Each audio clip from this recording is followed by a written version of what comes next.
This is a recording from the More Than the Score lecture series at the University of Virginia, made possible by the Office of Engagement's Alumni Education Program.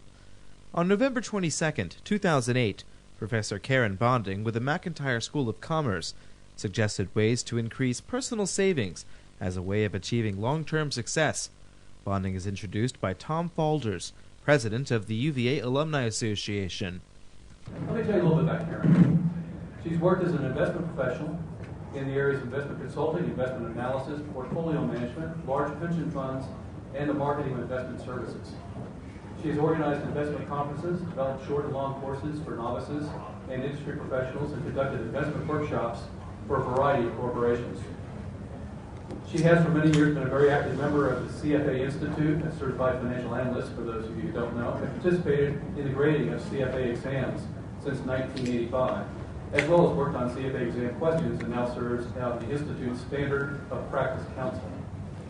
She's been an industry arbiter for NASB and a visiting professor at China York International Business School in Shanghai, China, as well as at China she taught investment management and strategy, and she taught the same course at the Institute for Industrial Policy Studies in Seoul, Korea.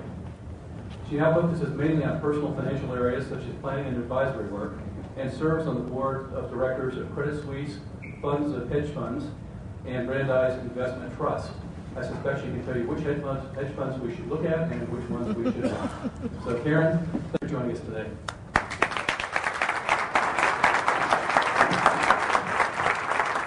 Thank you so much. I'm just delighted to be here. You will notice I'm wearing black, right? This is a very difficult period that we're going through. But what I'm hoping to tell you this morning is how you can score big by getting your own finances organized and in place. So let's get started. It is not a very long presentation. Lots of time for questions and comments, anything you would like afterwards. Who is in charge of your finances? Is it the credit card debt that's really getting you? Is that the first check you write every month? Or is it actually yourself? Who offers your financial security? Is it your job? Is it your parents? I hope not. Is it your children? I definitely hope not. It could conceivably be your spouse. But heaven forbid that it should be the government. Financial security comes from reaching goals. And there are some goals that most of us have on an ongoing basis. One of them being that should the day happen when the pink slip comes around, that you have enough in the bank account to survive and you can get on to your next job. Many of us also feel the necessity to save enough so that when the medical emergency comes, we can weather that storm. And then, of course, little Joey and little Janice, of course, also have to go to college. And that is not a cheap situation today. We all know that. One of the things that we want to make sure that we do when we look at financial goals is we need to differentiate between needs and wants. We all know we need 4 wheels, or most of us need 4 wheels. But can we do with a smaller car, or do we really have to have that Rolls Royce? What about an abode? We know we need shelter, but can we do with this, or do we have to have this? The McMansions in Virginia, of course, are rather widespread. Well, reaching financial goals is a little bit like looking at this. We're not sure where we're going, where we're headed, what to do about it, and this is very confusing. So let me clear it up a little bit. What I'm going to do is I do this little presentation through an analogy. And so if you will bear with me as we walk through. Reaching a financial goal is like reaching any kind of a goal, travel goal. Now, I have chosen a very simple travel goal, and the travel goal is Washington, D.C. We all know where it is. A lot of you may even have come down from there last night or today, or you go up there relatively often. But we all know Charlottesville to D.C., we know roughly how far it is and so forth. We also know that there are very many ways to do that trip. Airplane, cars, trains, bicycles, motorbikes, horses, walking, so forth and so on. Now, what I'm choosing for this particular trip is a vehicle. Okay?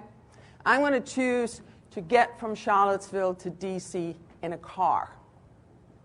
Well, I still have lots of issues because I could do 29, 66, and one of our friends that you're going to meet in this presentation is Joe Hybrid. And and Joe chooses 29 and 66, and many of you, maybe even all of you, will be familiar with that trip. Now we meet Amanda at BMW. Amanda chooses a different route. A BMW, as those of you who drive those kind of cars will note that they're very handy on curves, absolutely handled beautifully. And this is what Amanda feels she can do over through the countryside. And when she gets to 95, she will be just fine in a BMW. While Stuart Ferrari says, no stop signs for me. I need the interstate. I'm going to go 64, 81, and 66, and a lot of you will be familiar with that. So now what we have is we have the vehicle. We now have 3 different courses that we can choose. Let me state up front, my vehicle for you to reach your financial goal is a mutual fund or mutual funds in general. And some of you might know that there are about 8,000 mutual funds out there, so lots and lots to choose from. So the vehicle that we're choosing are mutual funds. Now what we're going to see is that there are many very different ways to do that. Whenever we go on a journey, we have to prepare ourselves. And that is no different from going from Charlottesville to D.C., and if you're going on any other kind of journey, some of you will go into MapQuest, and one of the requests in MapQuest is you have to tell them where you are, right? You have to have a starting point. So what we're going to do is we're going to find the suitcases, we're going to write out the plans, we're going to pack the car, we're going to make sure that we have gas in the tank, the credit card has still some room on it, the tires are inflated, the dog is in the kennel, and the mail has been taken care of. So all of those things need to be done before you leave. Symbolism aside, what does that mean for you? This starting point needs scrutiny. And your scrutiny, if you want to reach a financial goal, is that you need to make a budget. Nothing happens without a budget. And part of the budget is pay yourself first. I call that an expense. Somebody calls it an investment. You can call it what you will. But if you don't pay yourself first, again, nothing is going to happen. You need to establish your net worth. And here, of course, you mainly need to look at the right side of the balance sheet, and that's your debt. Can you get rid of it? Can you close it out? Can you lower it? What can you do? You also have to figure out, how long am I going to give myself to reach this goal? A week, a month, a year, 10 years, whatever. What we look at is realistic goals versus unrealistic goals. I want to say for a down payment. This is what Tom did not say. I teach a personal finance class at McIntire, undergraduate business school. And a lot of my students, they're all fourth-year students, and they will say, you know, I want to save for a down payment. No, that's not good enough. You have to put a dollar figure there. Same thing with little Joey and Janice. well, you know, maybe they're not going to go to college. I'll worry about it later. No, no, no. You need to worry about it now. I want to retire early. Hear that very, very often. That's not good enough either. You need to put a dollar sign behind that. In other words, you need 3 things in order to reach a goal. You need to have a dollar figure. How much is it going to cost me? You need to have a time frame. Again, a week, a month, 10 years, whatever. And then, which is the most difficult part, is you need to try to have an interest rate that at which you can invest this money. Because if you don't have that, makes it very difficult. And we know interest rates are all over the place today, mainly on the low side as far as savings are concerned, and that can be a real task. So here are our 3 friends. You meet Joe Hybrid on the right, Amanda BMW in the middle, and Stuart Ferrari on the left. Okay? They're saying goodbye to each other on the steps of the rotunda. Remember, all 3 have a goal of reaching DC. That's their goal. We're making this our financial goal. So, Joe Hybrid. What he does, and remember, the vehicle represents mutual funds. What he does is he buys low-cost index funds. Because what all of you also know is that when you go from Charlottesville to D.C. on 29, there's a stop sign now about every mile, every 2 miles, something like that. Sometimes they're bunched together. Every time he gets to a stoplight, he adds another index fund. Now, this is completely unsexy. It never gives any cause for cocktail party talk, but he's making it. He's making progress. He's moving along. He's doing just fine. Now let's check in with, this is a little, I don't know if you can all see it in the back, but this is a pack of hounds. Okay? For those of you who have driven over in the country over there by Keswick and so forth, you've all seen these pack of hounds. Now what does that represent? What it represents is that Amanda chose actively managed mutual funds. But she didn't really check them out. And she didn't notice that within some of those mutual funds, there were some pack of not so good hounds, like bunches of housing stocks, bunches of financial companies, and they really took a hit, and it really set her back in trying to reach her goal, just like the pack of hounds got her to stop on this trip. So she's moving along, but some of her mutual funds, for example, some would say this is a value fund. Well, yeah, value 0, right? She found some of those in her portfolio. But she had chosen them. She knew what she was doing. She just now realized that she needed to pay a little bit closer attention. Well, let's meet Stuart Ferrari.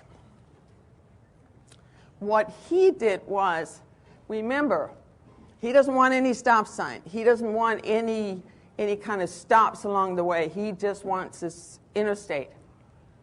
Well, he gave all of this money to a stockbroker. And the stockbroker said, no problem, I'll take care of you. Now, a stockbroker can really only sell mutual funds with a load. Okay? He said, that's fine. I trust you. I know you'll do well. So he was paying a load and a lot of other expenses, which we'll see in a minute. The problem, of course, for him was on 81, some of you know that road as well, he got behind the trucks. He got at a standstill. There was an accident. His broker had his own pocket in mind, not Stuart's pocket in mind. And pretty soon, the broker left, and he got his yacht. Stuart didn't get the yacht. He got another broker, new funds, et cetera, et cetera. Well, he is now getting pretty anxious, and he needs to get to D.C., so he's speeding up.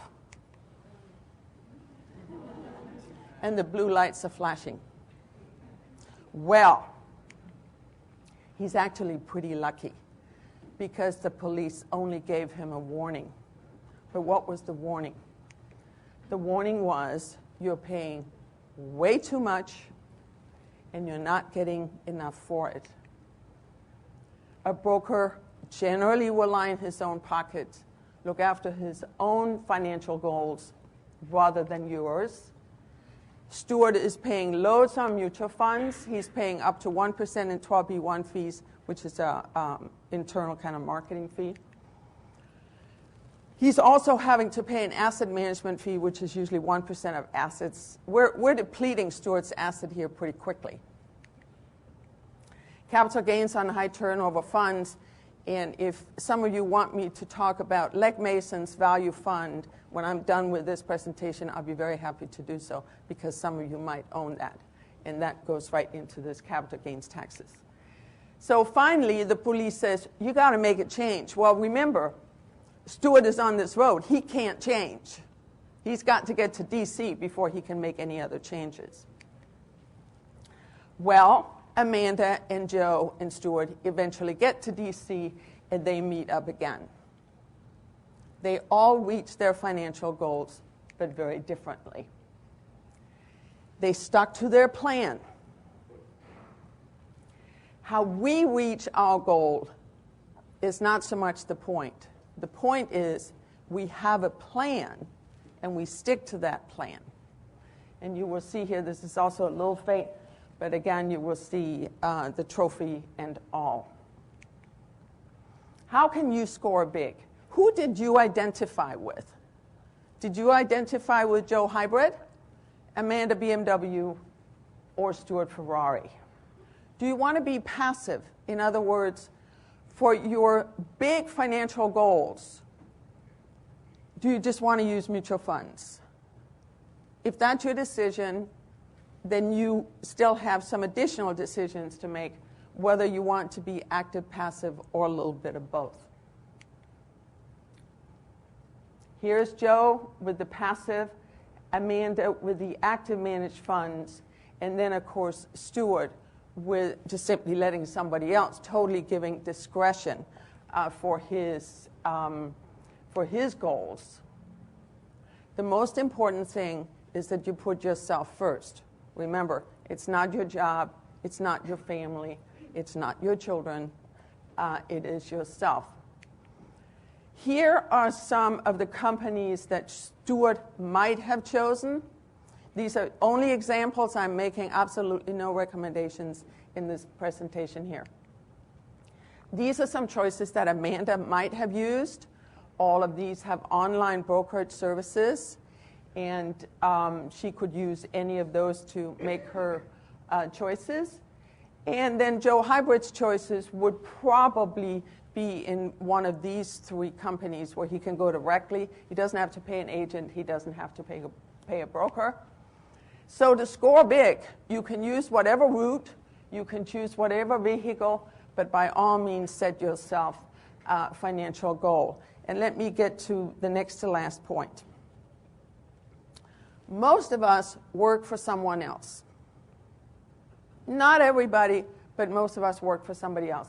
In other words, the word income is decided by somebody else, right? Decided by your employer. The word on the left is completely and utterly up to you. And if you don't control your expenses, expenses are going to control you. That's not a position you want to be in. We've got many important things in this country, and one of them is that we're capable of taking care of ourselves and can live, hopefully, a good and productive life and reach our financial goals. Go Who's.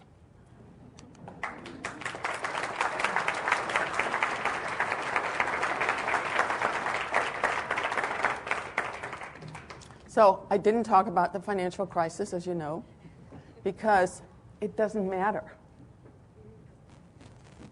Remember we had a recession just a few years ago? Remember we had a recession in '91? Remember we had two recessions in the '80s? this too shall pass. Your long-term financial goals transcend any kind of recession, currency crisis like we had in the 90s, and so forth.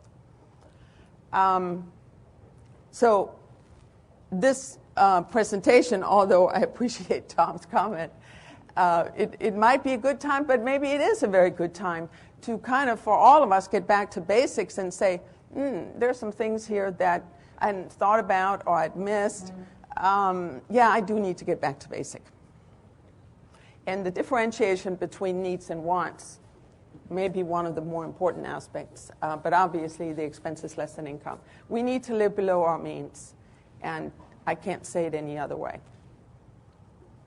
Any questions? Yes, ma'am. Young person starting out by paying yourself first, what 3 ways would you suggest they go about paying himself or herself first? Great question. Thank you. First of all, a lot of us grew up in the time period when we heard that you should save at least 10% of your salary, right? A lot of you can kind of identify with that. It was a rule of thumb type of thing. It doesn't go anywhere anymore. We need to save 15%. So one of the things I tell my students, for example, is 15% of your gross salary has to be saved every month. Okay. Now, then comes, well, what are the priorities? What am I going to do with this 15%? Tell me where to put it.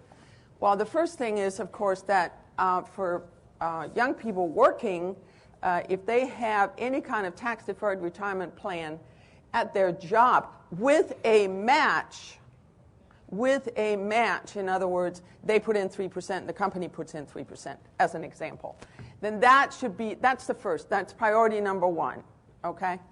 Priority number 2 is to fund your Roth IRA. For a young person today, that's $5,000 a year. They don't have to do the whole thing, but just get it started. And then the number 3 out of the 15% is, of course, they got to get these emergency funds set up. Remember the pink slip, right? What was it? 1.2 million jobs already lost this year, or something like that. I mean, it's a big number. And we all need to be prepared for the day when we suddenly don't have an income from our job anymore. And because the only way that you can survive a job loss is if you have money, so you have options. You have options to move to another town. You have options to maybe take additional training, an additional course, or whatever it might be. You can't do that without money. It just doesn't work without money. So money isn't an end in itself, but it's like a financial security blanket, if you will. Does that help you? Okay. Do you have any guidelines that we should bite the bullet about poorly performing funds? Yeah, it's a really tough thing, and poorly performing funds. What can I say? They're all poorly performing at the moment. If they're in a retirement account, you could sell them and take the loss, except that you can't take the loss on your 1040. So it becomes a realized loss, but what for? Kind of thing. Some people say, I'm just going to get out of equities. I can't sleep at night. It's just not for me anymore. Problem is, however, that unless you're in your 80s or 90s, at which point you probably don't have too many equities anymore, when are you going to get back in? It's a two-decision decision, and a lot of people forget that. It's easy to say, I'm going to sell everything, I can't stand it anymore. I wake up in a cold sweat at night, and I'm not going to argue with that. My question to you is, when are you going to get back in? And what's going to determine that? Because you don't want to miss the upturn. Like I say, we've all been through many recessions. This isn't the first. Maybe the most severe in our lifetimes, I'm not sure. We don't know that yet. But you got to think about the second step. So the key thing here, of course, is what I'm hoping all of you have is diversification, that you have bonds, you have stocks. Most of you have real estate, although that real estate might be your home. But we just, we sort of have to live through it. The media is in a frenzy. The media is in a frenzy, and that is part of what's impacting you. Don't let that happen. Don't let that happen. Did I answer your question, sir? Thank you. Talk a little bit about how you see the amount of information, the availability, the speed with which information is available impacting what happens in the market. Yeah, and that in fact is it's one of the reasons that I use mutual funds as my vehicle. Okay. Some of you in this audience have heard something called the efficient market hypothesis. That's 3 really big words. Efficient market hypothesis. What that means is that information is so instantaneously embedded in the market that for peons like you and me that just sit at home, we have no way of reacting to that before the professionals have already reacted to it, okay? Which is what speaks for index funds. Because in index funds, you are buying the market. You're not making decisions like the broker for Stewart or Amanda in her actively managed mutual funds. You're not making those decisions thinking that somebody can outperform the market. So that is what speaks for mutual funds.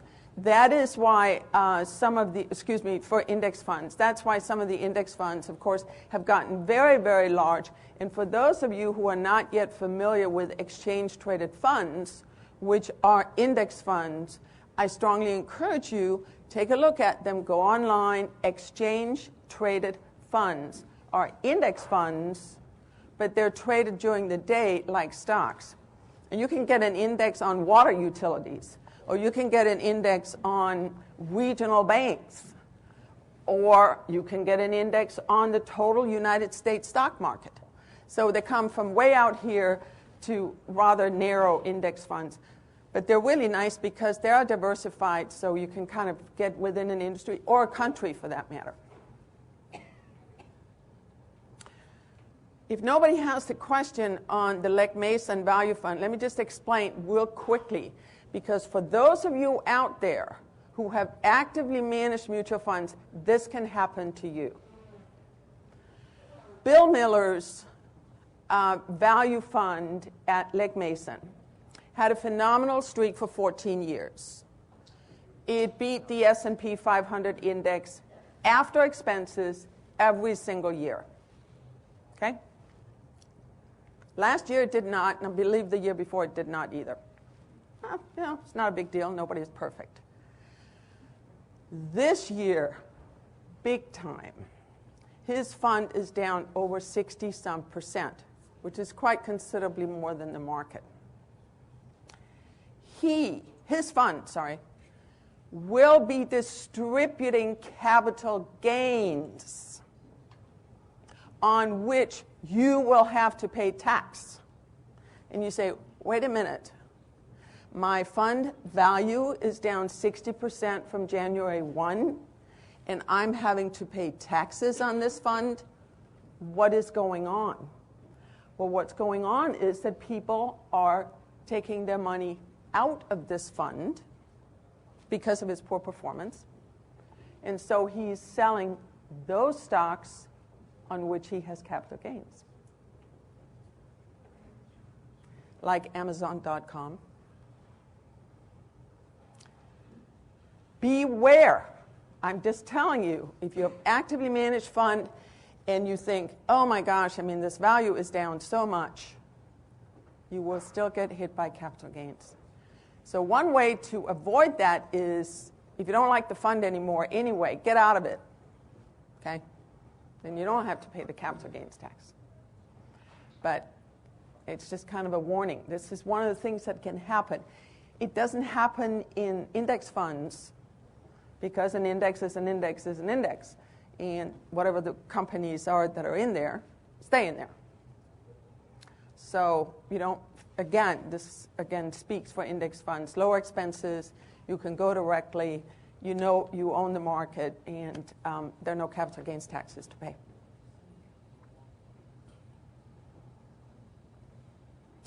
Did I all give you a cold shower this morning?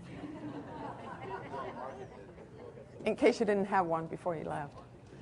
Anyway, I'm sorry. I sometimes, and my students also say this, my course is not necessarily, and I'm not necessarily a purveyor of good news. But reality is hard sometimes, and so it's better that we face it and we know what it is than we're just kind of, it's out there, I'm not going to deal with it. Market, but overall, do you have a philosophy about paying down mortgages early versus investing? Yeah, one of the things that's real, in my view, one of the things that's really important, if you look at your expenses, generally, the very largest expense on a monthly basis is your mortgage or your rent, correct? And it's usually, at least in the beginning of your career, it's 30 to 40% or so of your take-home pay, something like that, okay? So it's the largest expense. Housing is the largest expense you have. Well, as far as I'm concerned, when I retire, I don't want that expense anymore. Because I may have other things to worry about, like my health, travel, other things that I want to do. So on the day you retire, your mortgage should be done with, overdone with. Some of you will say, I don't think so, because I can still deduct the interest. Well, if you look at the way that mortgages are paid off, towards the end of a mortgage, you're mainly paying off principal, very little interest. So that component of your mortgage payment is pretty small. And so therefore, there isn't that much of a benefit. And frankly, well, of course, tax rates are low right now. We don't know where they're going to be in a couple of years, but right now tax rates are low. And so the benefit that you get even from some interest is still pretty minute. So on the day you retire, have the mortgage over and done with. That's just my philosophy, because I'd like to spend my money on something else rather than my house at that point. Does that square with you, or is that the information you were looking for? Before retirement, is your philosophy? No, that's fine. I mean, you can pay down. Mortgage rates are still very low on a historical basis. They're in the 5-6% area. No, I wouldn't necessarily hurry to pay it off. I mean, if you want to, fine, but there's no rush to do that if you have an interest rate that's that low. Diversification in the real estate market or funds in that respect. Yeah, there are some very good, what we call REITs, which are like mutual funds that invest in real estate. REIT stands for Real Estate Investment Trust. And you can, it's sort of like with stock mutual funds, you can choose. You can have a REIT that only invests in commercial properties, or you can have one that does mostly apartments and housing and stuff like that. And there's probably going to be a time within the next 12 months where that would be a very good time to buy those, with everything being so beaten down right now. I have a 403B, which is a retirement estate, but they do not match anything. Is that still something I should continue? Yeah, that's a very good question, because my answer to the first lady, of course, was that your first priority on Pay Yourself First is to get the matching from your employer. If there is no matching, then do as you will. I would fund, however, the Roth IRA first. And if you're 50 or above, it's $6,000 this year. If you're below 50, it's $5,000 this year. And I think that's going to go up next year. We haven't heard yet, but they might go up. Because the Roth IRA, it's after-tax money. But when you start pulling it out when you're retired, there's no taxes to pay. And so this is another one of my philosophies, if you will. Pay your taxes now. Pay your expenses now. Again, when you're retired, there could be other expenses that get in your way. And wouldn't it have been nice if you can take money out of your Roth IRA and there are no taxes to pay? You know, it's all cream, basically. So by all means, if you qualify, there are some qualifications, but if you qualify, by all means, set up a Roth IRA and pay the tax while you're still working. If you're planning to retire in, say, 5 or 7 years, and you know pretty much where you want to retire to, and you have the means to afford to buy something in this depressed market, do you think that that's a wise thing to do, or is it better to stay where you're at, invest the money in markets, mutual funds, whatever, rather than in a real estate that you might use in the future?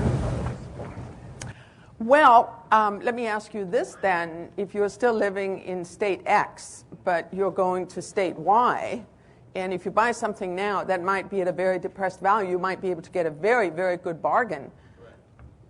But what are you going to do with this piece for 5 years? Oh, you can use it for vacations. It's an expensive vacation place. Look closely. Look closely. I am definitely one of those people. Don't buy another house before you've sold the one you're in. I mean, you just hear too many horror stories. That is just not a good situation to be in. And people say, well, I'll rent it. Yeah, when there are hundreds and, literally thousands of these buildings around. Not so good. If you can get an arrangement with someone, I mean, I'm not saying you shouldn't do it, but I ask yourself a lot of really, really tough questions before you do that. Because this market is going to stay down for quite a while. You might have, especially if you're going to one of the warm places like Arizona, Nevada, or something like that, you've got lots of time. Or Florida, you've got lots of time.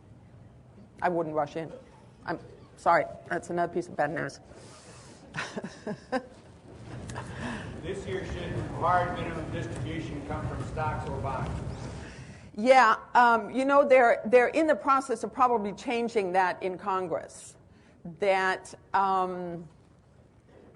first of all, you may not have to take your required minimum distribution. For those of you who may be a little unfamiliar with this, when people are over 70 and a half, they have to start taking distributions from IRAs or 401ks or things like that.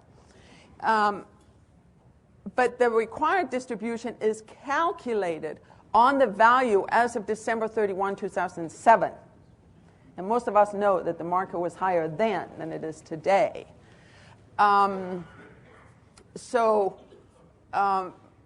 They're changing that because that could deplete a lot of people's account. Not deplete, but really, really, really lower people's account. What I would do, sir, if I were you, look at the distribution. You have X% in stocks, X% in bonds, or however you have that split.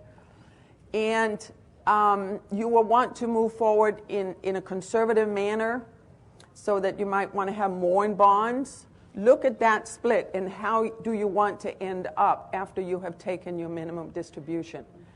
I would also wait till around Christmas time because I believe that they will change the rules. That you're not going to have to take out as much as originally was told. Does that make sense? That's the latest I read in the Wall Street Journal this week. Sources should be used to get advice on what stocks or mutual funds to buy. Right. Her question was, what sources of information? As far as stocks are concerned, it's relatively easy. Use Value Line. Now, Value Line is one page per stock, but it's a very, very busy page. Okay? Lots of stuff on it. But if you're a stock picker and you enjoy that market, by all means, that's where you should go. If you're mutual funds, it's a little more difficult because Morningstar, which is a common source, finance.yahoo.com, finance.google.com, I use both of those sources. But there are some real quirks on those websites, all of those websites, which again has to do with these capital gains distributions, dividend payments, and things like that. You really have to dig in there. And I guess this again speaks for buying index funds, stick with the basics and get your diversification that way. Because it's not that a mutual fund manager can't outperform the index on a gross basis. But once his fees are deducted, 80% of mutual fund managers do not outperform the market. Okay? So it's sort of going against you to have these actively managed funds. And that's just statistics. I'm not making any judgment, but that's just statistics. So if you have an actively managed, you have a manager, and you're paying him fees, then there's fees within some of these mutual funds. And some of these fees are hidden, and some are stated. Is there a formula by which you can determine, what is, like if you're losing money, you're paying the fees, Yeah. but you have to be realistic knowing that you're in it for a long term. So is there a formula to allow you to evaluate whether or not you're doing a wise thing, turning over this to... Yeah. I don't know that there is a formula. My gut is to ask yourself, do you feel that you're getting value for the amount of money you're paying him? Okay. There's something called SMA, separately managed accounts, and some of you may be in some of those. And I do a lot of financial advisory works with individuals. I mean, it just sends chills down my spine when I'm seeing people getting statements on a monthly basis that are 70 pages long. I mean, are some of you in that? Are you there? Okay. And it just, well, I guess they must be doing something. Yeah, right, they're doing something. You bet. But is it adding value to you? Are you actually reaching any kind of goals here? I mean, I'll just tell you an example of a client I had. She came last year, 2 years ago, and we looked, and she had one of these separately managed accounts, and it was all over the map. And she wasn't adding to it because this was inheritance money. So it was just there, and I said, okay, now, they've got this breakdown here of so much in U.S. stock, so much in non-U.S. stock, da-da-da-da-da. Let me take the index and see if I can come up with performance for this, which is what the broker is giving you, relative to what the portfolio is doing. Okay, well, I don't need to tell you what the result was, okay? So, but the problem was it was a lot of money. And the problem was if she had to sell all of that and go into index funds, huge capital gains. Well, there's always a good news and a bad news, right? Cup half full, cup half empty. This person procrastinated a lot.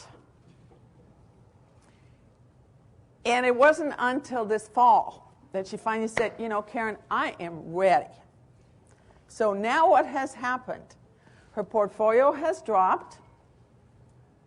No more capital gains. Okay? And we can put her into index mutual funds, and she gets the upside. Now, if she had done that a year ago, almost to the date, last October was the high, she would have had to pay capital gains tax, we would have put her into index funds, and she would still have seen the market drop. So in that case, her procrastination really, really worked for her. I'm just telling you this as an example of how things can sometimes really work out for you. But so she's just complete, and she's going with what we call exchange-traded funds. She now, instead of having page, 50 or so pages on a monthly basis, she'll have one statement, one page, end of story. And she'll be fully invested. And if some of you have money at the moment to invest, I can't think of a better time to get into the stock market. I really honestly believe that. It is at such sale prices right now. It is as good a time as I can remember. Could I ask you what sources you use to pick index go to Vanguard, they're the ones that have the most index funds. So at least there you can see what their index funds are. You can go to the Fidelity website. They have one button that says index funds. You can see what theirs are. And you will find when you put in the ticker symbols, they all perform the, if it's the S&P 500, obviously they all perform the same, which is what they should do. And expense ratios will vary ever so slightly. But I mean, you're talking about like 0.1% expense ratio on these index mutual funds if it's the U.S. market, as opposed to, remember, the 1% asset management fee, loads, et cetera, So, but that Vanguard is the one that offers the most index funds.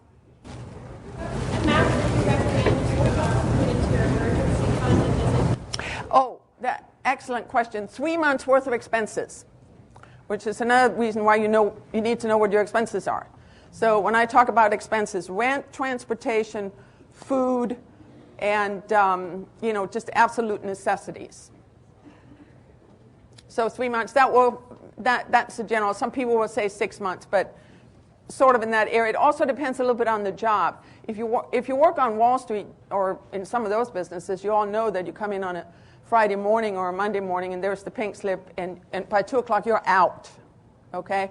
Some other jobs you have 2 or 4 months notice. If you're in a school system or something like that, of course, it's yet again a completely different situation. So you have to look a little bit at your job situation. I just wondered, do you have any concern if, say, all of your mutual funds are just with Vanguard or just with Fidelity, as opposed to having several different ones? Right. This gentleman asked, would I have any concern about having all of your mutual funds with one company, like a Vanguard, like a Fidelity, like a Gilbert? I have no concerns about that, but I certainly know that some people feel better if they have some with Fidelity and some with Vanguard. I'm one of those people that likes simplicity, so if I can pull it all up on one sheet, I like that when I open up my computer. But it doesn't have to be. It's whatever you feel comfortable with. The ownership of Fidelity and Vanguard are very, very different, and so you might want to look into who own those companies. Remember, you don't have money in the companies. You have money in stocks and bonds, right? So that's an important distinction as well. What degree of international diversification do you feel is appropriate, and does that change over time? Yeah, it has changed over time, but moving forward, just to give you a base, the United States of America stock market is about 45% of the global, rough numbers. And of course, the non-U.S. stock market is growing, right, because of China, India, and so forth. So you could say, well, if I had half and half, I pretty much have the globe, right? That's uncomfortable for some people. So, but that's sort of where you want to move then down from there. I would say 30% in non-U.S. stocks, absolutely. And make very sure you include emerging markets. You take 3 countries, China, India, and Indonesia, 1/3 of the world's population. That's where the growth is. It can't be any other way. So, like it or not like it, but that's where it is. So just make sure that you include all of that in your total portfolio. And there are some, again, there are index mutual funds for non-U.S. As well. So it's quite easy to do. It's quite easy to do. Regardless of the age of the investor? Well, I wouldn't say if you were, 65 or 75 that 30% of your total investment portfolio should be in non-U.S. stocks. You would have to scale it down. By the time you retire, you probably should be about 50% in stocks and 50% in bonds. Because most of us retire, let's say, around 65 or thereabouts. We still have another 20 plus years. See, that's the issue. And we need to have growth. You can't do it without it. There's been a lot of publicity about investing in gold. What are your thoughts on that? I mean, gold in 1981 was 800, 900. Today it's 750. I don't think so. I mean, some people feel good about having some gold coins and things, and I think that's fine. I don't think of that as an investment per se. Do you have a magic formula for that retirement? How much is enough? How much is enough? Good question. When is enough enough? When is enough enough is when you have a very good idea about what your expenses are. Okay, pick a number. My expenses are $5,000 a month. And remember, the mortgage is gone, right? Mortgage is gone. My expenses are $5,000 a month. That's $60,000 a year on an after-tax basis. How can I generate from my portfolio after-tax $60,000 a year? And then, of course, if you still have many years, then you have some inflation things you want to take care of. But that's how you do it. That's how you do it. And then also, of course, you get some income from Social Security.